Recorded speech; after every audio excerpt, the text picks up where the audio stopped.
Rizab Kereng Takuk Bimol Debborma no norok bebak no sawai mano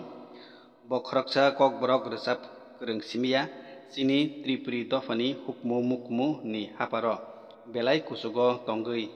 manakmani horo nokhani kusugo athukri jengma haike jengui tongnai khoroksa borok bini rizab mungni khorang bai Tripura hasteni hatai hapung tuisa tuima gului sawi thangkha Tripura sa dofani sai sikla sikli rokni bukhano tongthok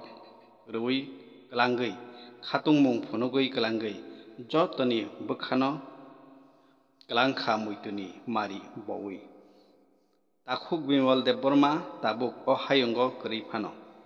tongo bini rizab mung bini kokthai rok tei bo bini bumung no dofani thani laibuma swnambui glangkha aboni bagui khaganang takuk tei bukhuk song Takuk Bimol Debbormani mungui dofani thani mol brum brum tongphlainai kaisa laibumani bijap narakna bagui joto sinai nuknai rokni faising ani koimung jotono hambai.